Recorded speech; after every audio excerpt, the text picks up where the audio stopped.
Swayam Prabha. Digital India. Educated India.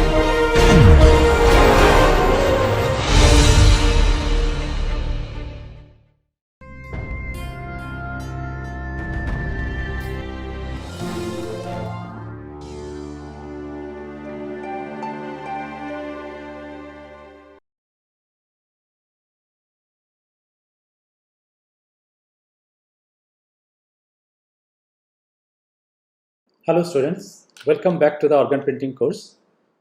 So in the last lecture we have discussed on bioprinting, that is extrusion based bioprinting technologies, that is the principal, working status, current status and all these different things. So today we will see the rest of the things in extrusion based bioprinting. So we'll start with the extrusion based bioprinting strategies.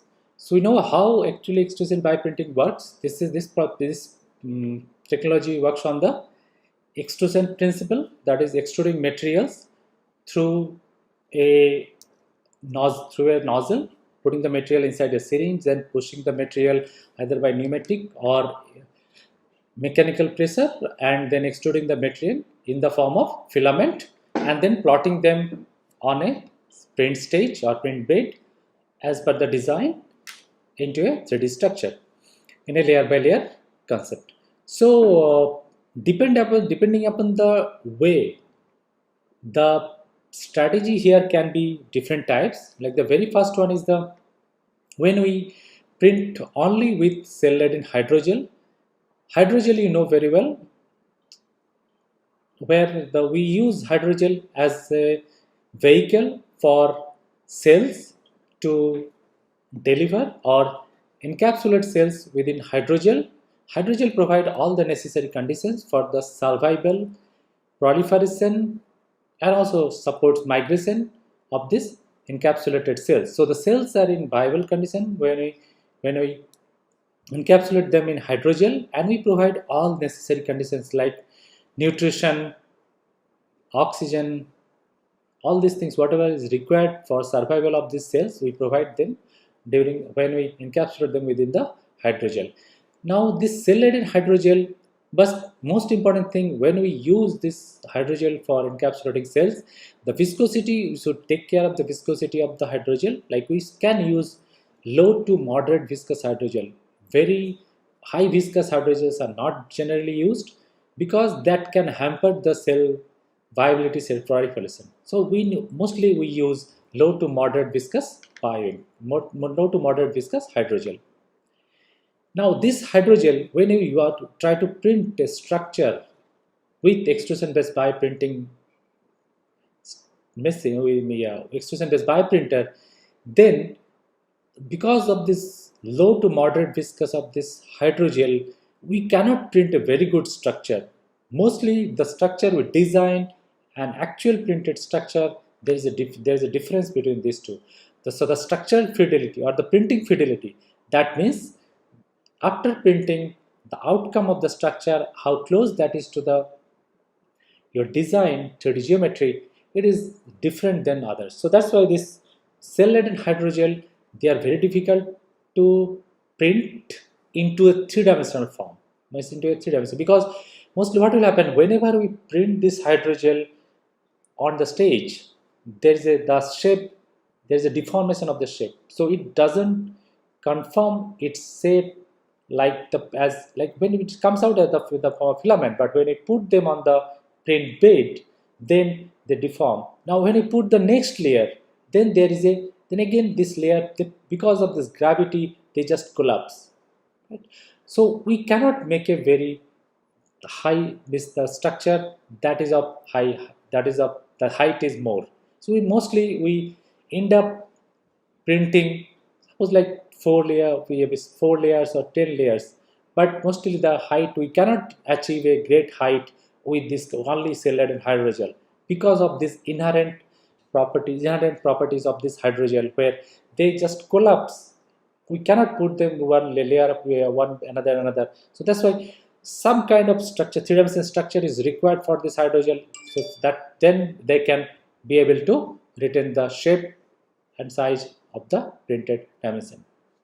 Now there are different types of hydrogels are used for bioprinting, starting from alginate, collagen, gelatin, fibrin, silk, where different types of material can be used. What are the different types of hydrogels mostly used for? Other applications like tissue engineering, and all of them have been tried to print 3D structures using extrusion based bioprinting.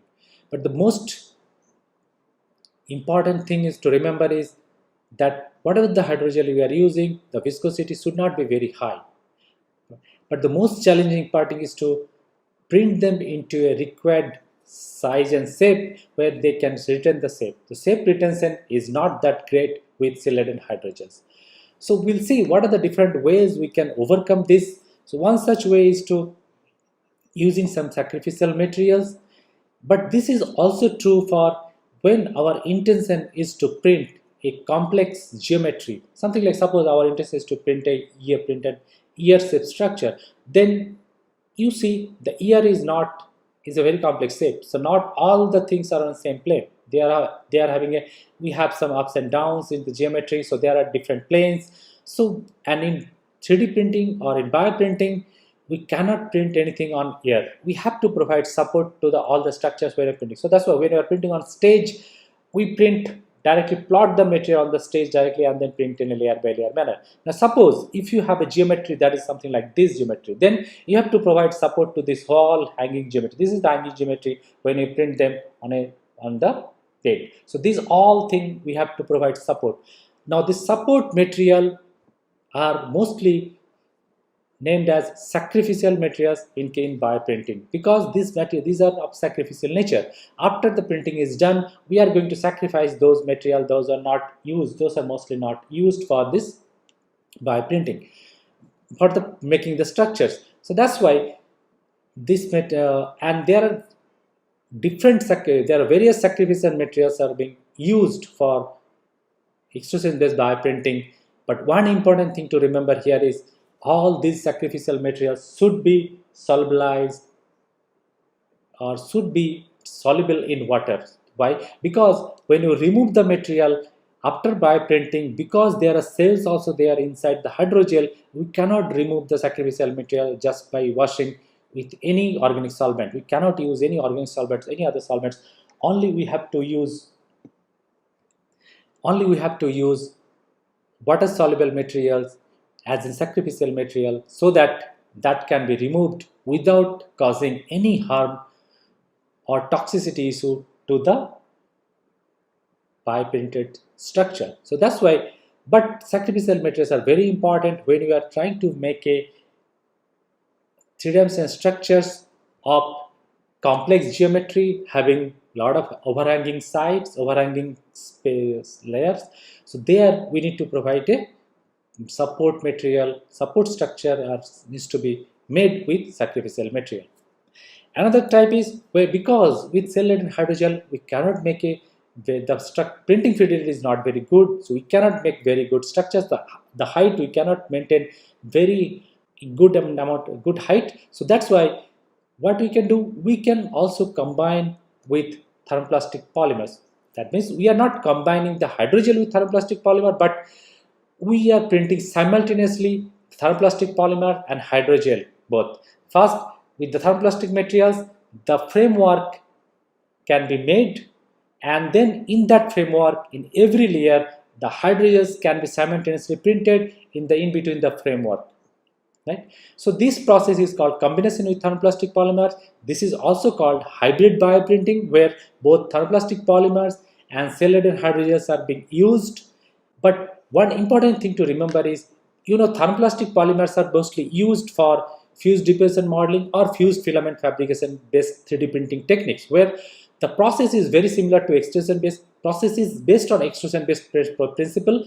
But here, what we do, we melt the thermoplastic polymers. Those are mostly used in the form of filament. So those filament, when it pushes through the print head, because it has micro heaters, it heats up, and then heats up the material. So thermoplastic polymer that liquefy. Now then again when we push them, they comes out in the nozzle as a molten thermoplastic polymer. So that molten material or that liquefied material can be plotted on the stage. So thermoplastic polymers, that works on a similar concept like our extrusion based bioprinting, but here thermoplastic materials are used to make the structures. Now here, in case of combination with thermoplastic polymers, that's what we do. We print the framework with thermoplastic polymers, and later on, in between the framework, we print the cell laden hydrogels, and these cell laden hydrogels are being plotted so that the thermoplastic polymers that make up that hold up the whole structure and doesn't allow the hydrogel material to deform, but it holds the material so we can get the height. So that's why this hybrid printing is a very important idea where we can achieve height as well as very good printing fidelity. But one concern is these thermoplastic polymers are very typically, they are of the mechanical properties on the higher side. So how they can interact with the soft tissue, that is one challenge that we have to always address.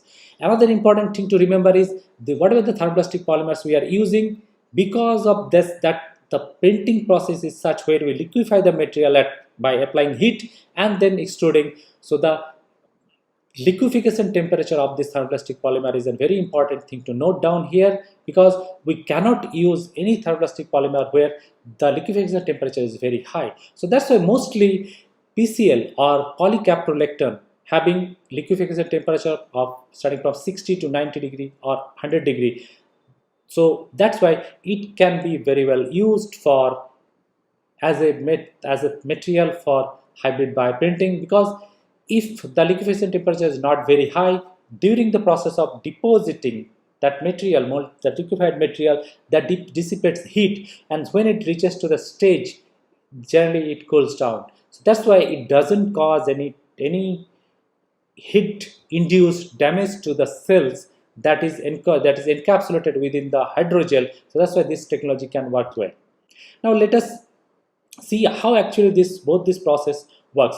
First, with the cell laden hydrogel, in this video you can clearly see that here we have a material that is gelatin where we have encapsulated the cells, right?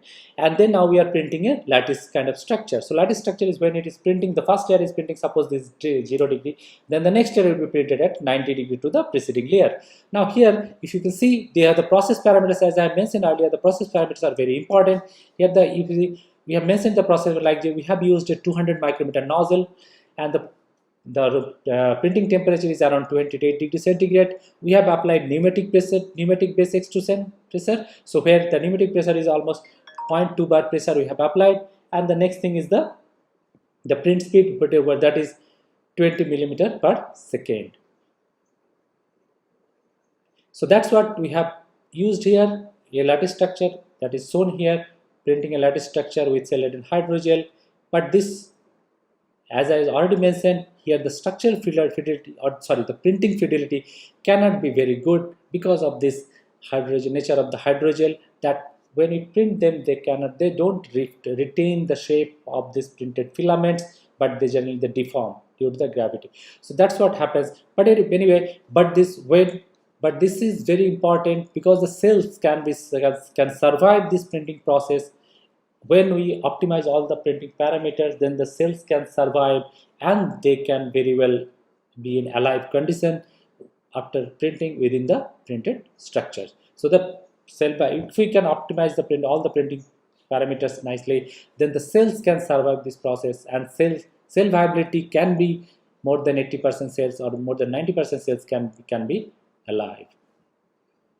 The next printing process technology, that is the hybrid printing, as I have mentioned in the earlier slide, that in the hybrid printing, when basically we print both thermoplastic polymers, the framework is made with the thermoplastic polymers, and then later the cell laden hydrogen can be printed within this. So in this case, we have seen this video.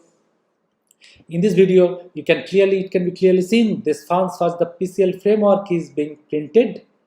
You see the first layer with the PCl framework. PCl is a thermoplastic polymer that is printed just by liquefaction and then pushing the material through the extrusion nozzle. So it is coming out.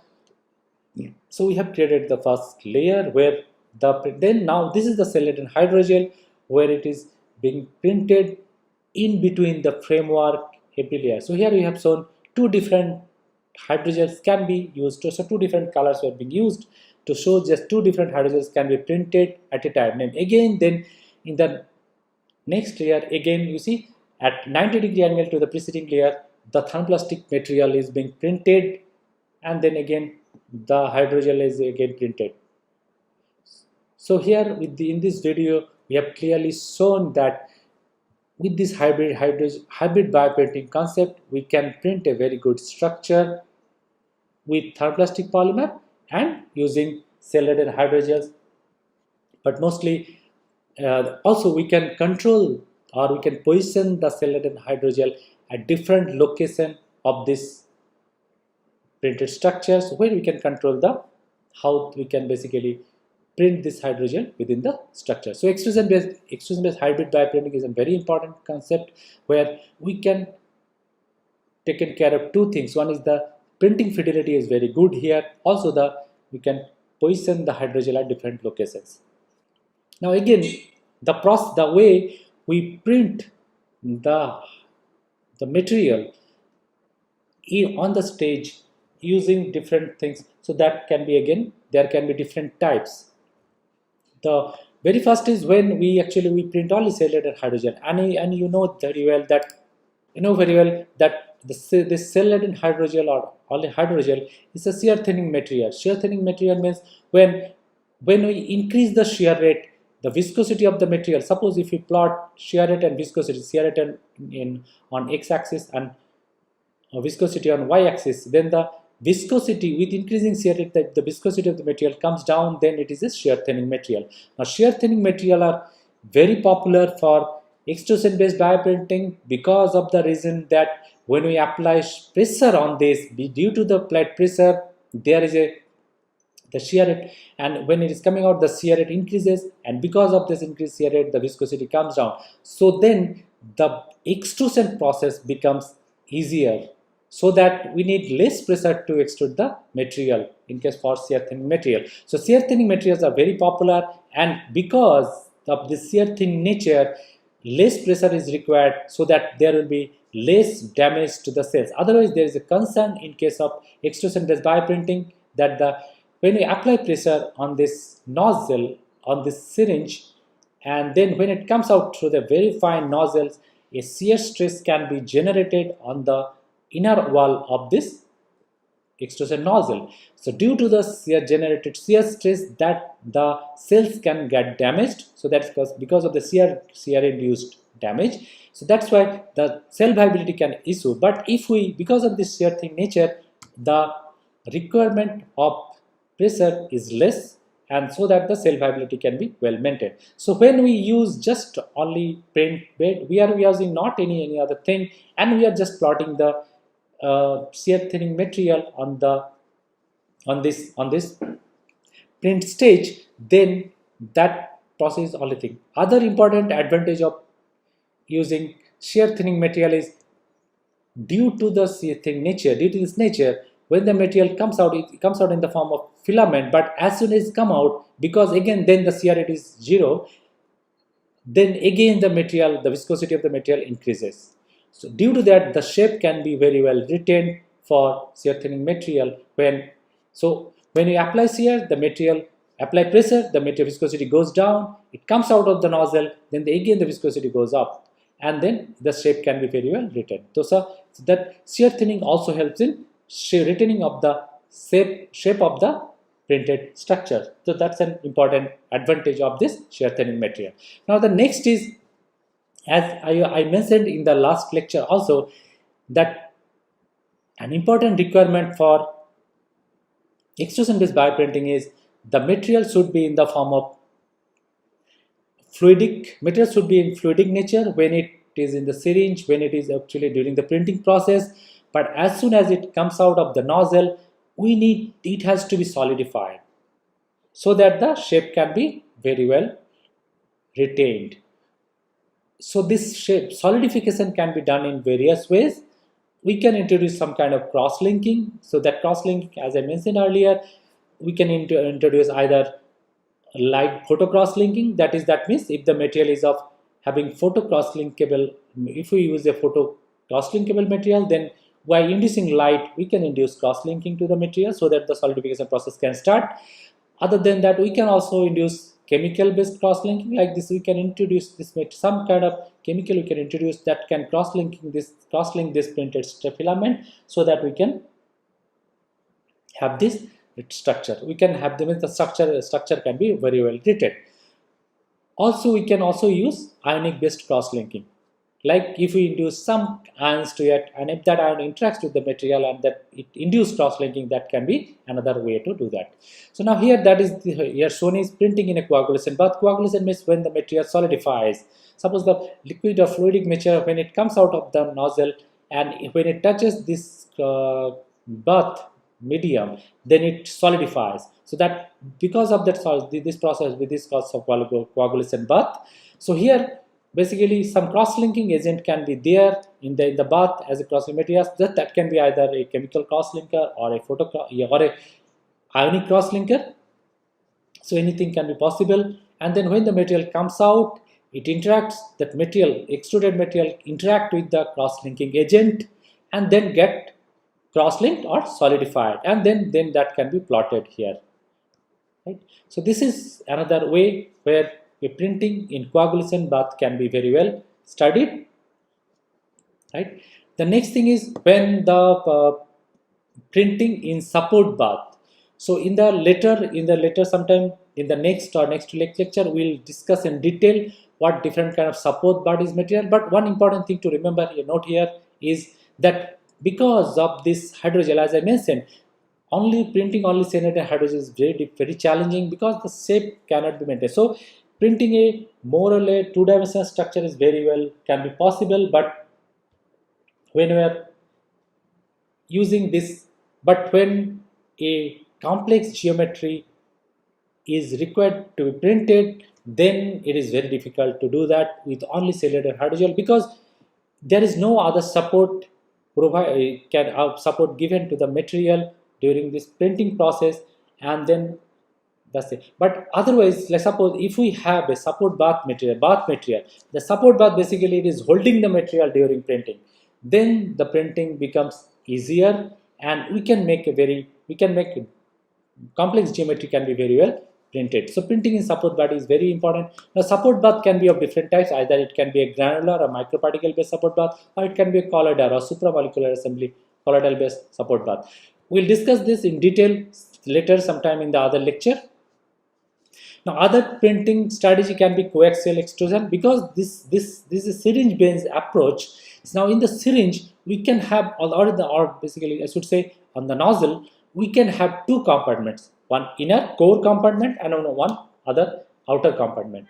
Now these two compartments, if the delivery of the material of these two compartments can be individually controlled, then what we can do, suppose when we fill the material and when it comes out of the nozzle, if it comes out through the inner core compartment and the cross-linking agent, suppose in this case whatever the cross-linking agent I have discussed, if those cross-linking agent can be supplied here through the side channels and then can come out and in the outer channel, then what will happen, then during printing itself we can take care of the cross-linking. What will happen, because the material hydrogel and the cross-linking agent both can be extruded or supplied, delivered at the same time. So what will happen, as soon as the material coming out, the cross-linking agent also comes out with it, and then it helps in cross-linking of the structure. This is one way to induce cross-linking during this printing process. So coaxial extrusion based printing very important here. This is what happens. So before extrusion the material is in the solid state, right? So this is basically it is a fluidic state, but when it comes out and it interacts with the cross-linking agent, it transforms into a gel like state. So that then when it becomes gel, then it can retain the shape of the structure. So that's why the structural printing fidelity can be very good when you are using this kind of cross-linking agent for our printing. So the only difference here is when we insert the nozzle inside a cross-linking bath and printing because the whole needle is exposed to the cross-linking agent.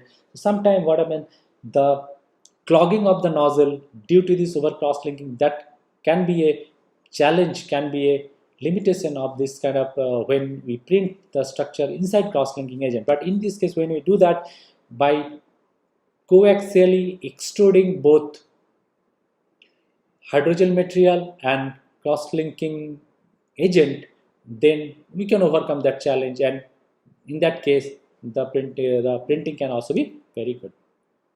So here a detailed view of the same thing is given here. Like here, see this compartment, the inner compartment, this is the cross section of that nozzle, not crossing the longitudinal section of the nozzle, but this is the biowing that is coming. Suppose the biowing is coming through the inner core nozzle and the cross-linking is coming from to the outer compartment. Then what will happen, whenever the material is coming out through the nozzle, the cross-linkage touches the hydrogel material and it is getting solidified. So it is solved before extrusion, and after extrusion it becomes gel. Right? So this is the cross-sectional view of this thing. So bulk hydrogel fiber. This is one type of coaxial extrusion. Now in another case, we can also, what we can do, we can put the cross-linking agent in the inner core compartment, and the hydrogel material can come out through the outer compartment. In this case, what will happen, this cross-linking agent, as whenever it is extruding, like this case, this hydrogel and cross-linking together, then it will cross-linking from the inner core of the hydrogel. So from the inner part of the hydrogel, it will become cross-linking. So what we'll get, in this case, we will get a bulk hydrogel fiber, but in this case, we'll get a hollow hydrogel fiber, because the cross-link agent present in the core of the hydrogel strand that prevents the material from coming together, preventing the bulk of the hydrogel and creating hollowness inside the hydrogel. So we can create a hollow hydrogel fiber. So depending upon the strategies, either we can create a bulk hydrogel fiber by instantaneous cross-linking with the cross-linking agent, or by judicially using cross-linking agent through the inner core of the coaxial syringe, coaxial nozzle, we can create a hollow hydrogel fiber. So these two are the possibilities, and there are many examples available in the literature where both these types are very well used for different applications. Right? So now we'll see what are the different applications of this extrusion-based printing due to various reasons, like user-friendly, ease of mechanism, ease of application, and also there is a less preparation time, like the hydrogel preparation of the biowing basically. So this extrusion-based bioprinting has been widely used across various laboratories for different applications. Another thing is this extrusion-based bioprinting, as I have mentioned in the earlier lecture also, it has got advantages of scalability, or a centimeter size tissue or the bulk tissue or organ can be very well printed with this technology. That's why this technology has got huge interest or huge prospect to develop various tissue engineered constructs. Like for tissue engineering, this technology has been used for different applications. Like people have been printing skin, bone, cartilage, trachea, liver, various other organs using different type of hydrogels. Because of this nature of this extrusion die printing, here with the layer by layer printing concept, we can print a three-dimensional structures, very well three-dimensional structures can be printed. We can control the mechanical property of the printed structure, and also, as I earlier said, that either we can use a sacrificial materials to print a complex shape, or also we can use the hybrid bioprinting concept where we print along with the thermoplastic polymer to print the structure. So those things are very much possible for And then we can even, and when we use different types of structures, suppose for our interest is to print a skin, then skin is basically, if you consider it's a two-layer structure, grossly speaking, like suppose the dermis and the epidermis, then we can print the dermis and epidermis using two different different extruder or two different nozzle. We can print one in one by one nozzle. We can even print the fibroblast cells encapsulating some hydrogel, skin tissue specific hydrogel, and then printed the dermis layer. And again, the epidermal tissue can be printed or can be seeded by seeding the like the keratinocytes, or keratinocytes can be also encapsulated within some hydrogel, and that can be printed on top of this. The skin tissue very well printed. Similarly, for bone tissue, people have been using hybrid bioprinting concept very well, where the thermoplastic polymers, because bone tissue is the mechanical property we need to maintain, or the mechanical property of the bone tissue is higher than the other soft tissues, so we need to maintain the mechanical property, where so that's why hybrid bioprinting concept were very well used for bone tissue, where with the thermoplastic polymer we create the framework, then the bone cells like the osteoblast cells can be encapsulated in the hydrogel, and then that can be printed within this framework. Similarly, for cartilage tissue also, people have used this extrusion-based bioprinting, where the cartilage cells like the chondrocyte cells are encapsulated within the cartilage tissue specific hydrogel, either hyaluronic acid hydrogel or collagen hydrogel, and then that is being printed in the shape of cartilage, where the orientation organization of the cells can be very well controlled, and then we can actually develop a cartilage tissue. But here the mechanical properties cartilage tissue also is a kind of tough tissue, where the mechanical property we need to maintain. That kind of thing also research is going on. Another example is trachea, where people have been trying to develop a cylindrical trachea-like structure with the extrusion-based bioprinting strategy here. But one challenge is to generate this cylindrical structure, but there have been few examples in the literature where people have successfully developed the trachea-like structures with extrusion-based bioprinting. Similarly, though liver has very high regeneration potential, but a certain liver diseases or the liver, there is a need to generate artificial liver tissue. So with extrusion-based bioprinting, definitely, there are several attempts where with extrusion-based bioprinting strategy, people have tried to develop a liver structure using primary hepatocytes, or even in certain cases hepatocytes generated from iPSCs, and those hepatocytes are generally encapsulated in the liver matrix hydrogel, and then that is being printed, and that is used for generating liver tissue. Similarly, there are many other tissues people have been trying to print, like similarly kidney, pancreas, all the different tissues are people have tried to print it with the thing. Another thing is the meniscus tissue is also being tried to develop with extrusion-based bioprinting strategies. Another major area of this extrusion-based bioprinting is cancer research. In cancer research, the main purpose of using extrusion-based bioprinting is the development of in vitro cancer model, where this cancer model can be developed by using cancer cells, encapsulating in hydrogel, and then printed them into a different structure mimicking the native cancer tissue microstructures and this microstructure and the environment. And then if you can create that kind of microenvironment with bioprinting, then that tissue has a very high huge potential to be used for drug screening and also for fundamental studying the thing. Similarly, in the various in vitro healthy tissue or organ models have been printed with this extrusion-based bioprinting for drugs testing, where these models can be, if the model can mimic or recapitulate the native tissue architecture and function, or the structure and function, then that can be very well used for drug testing, because the way the drug will interact with this model, it will be very similar the way it should interact with the native tissue. So then we can use them at the very early stage of drug development, where we can see whether the drug has any toxicity to these models or not. And if the drug doesn't have any toxicity, then they will very well wait for further clinical study. Similarly, various tissue engineered organs are mostly used for transplantation. There is a huge demand of artificial tissues and organs, because we can save many patients who are actually waiting for transplants, and there are not enough supply or supply of these artificial tissues and organs. So those things can be very well studied. So transplantation of this thing, of the tissue engineered tissue or organ that is developed with extrusion based bioprinting, is another area of another application where this printing, actually that printing fits very well.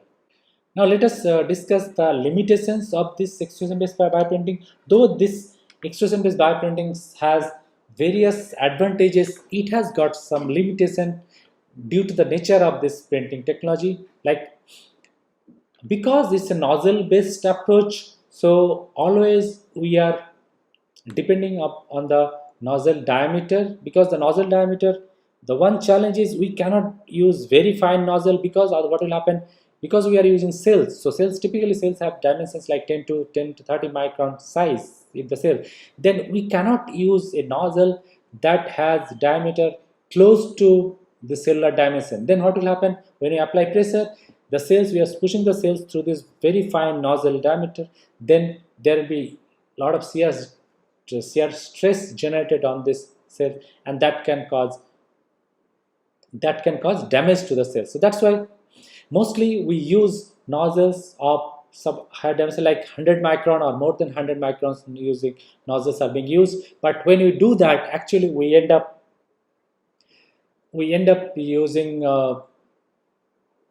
we end up losing the resolution, because the nozzle is the material, nozzle is the structure through which the material comes out. So typically the filament that comes out of the nozzle have similar dimension to the nozzle. Suppose if you are using 100 micrometer nozzle, then the filament that comes out through the nozzle, that also will have around 100 micrometer size diameter of the filament. So that's what, so the extrusion bioprinting has lowest resolution, because due to this thing, because we cannot use a nozzle very narrow that is close to the dimension of the cells, so we have to use a nozzle. But when you use it higher dimension nozzle, then the resolution of the structure will be not very great. Another thing is that there are concerns with this cell viability because of this extrusion process, because it's a pressure based application system. When pressure is being applied and it is causing generating shear stress, so that can cause damage to the cells. So but if you can optimize the process parameters, then the cell viability can be very good. But anyway, people have reported, or the researchers have reported, the cell viability starting from 40 to 95% cell viability, depending upon the process parameters, and also depending upon the hydrogel, on the viscosity of the hydrogel. That is thing. Another thing, because this is a nozzle based system, so nozzle clogging can be a problem. So that's why this has to be taken care of during the process. Nozzle clogging is nothing but when the nozzle is clogged due to the material, suppose the material or something, or if you have some particles within your hydrogel system, that can clog the nozzle. So nozzle clogging is an important, is a challenge for this extrusion based bioprinting strategy. So you need to take care of things. Other than this, as I mentioned, shear thinning materials, shear thinning hydrogel or shear thinning materials are very good for this extrusion based bioprinting. So we need to use shear thinning material for this extrusion based bioprinting. If some material doesn't have this shear thinning property, then we need to apply a lot of pressure to extrude the material. So that can compromise the cell viability. So all these are limitations with thing. But one important thing is, before actually using this extrusion bioprinter, we need to optimize the bioprinter, and we need to optimize all the process parameters so that we can come up with a very good printed structures where we are not compromising the resolution of the printed dimensions, or we are not compromising the printing fidelity, and also we are not compromising the cell viability. So we have to strike a balance between these things in case of extrusion bioprinting. So when we discuss about BioInk development, there we'll discuss in detail how actually we can control or modulate the hydrogel properties to print a better structures, and also to take care of the cell viability. So thank you all of you for listening to this lecture. We'll see you again on the next lecture. Thank you very much.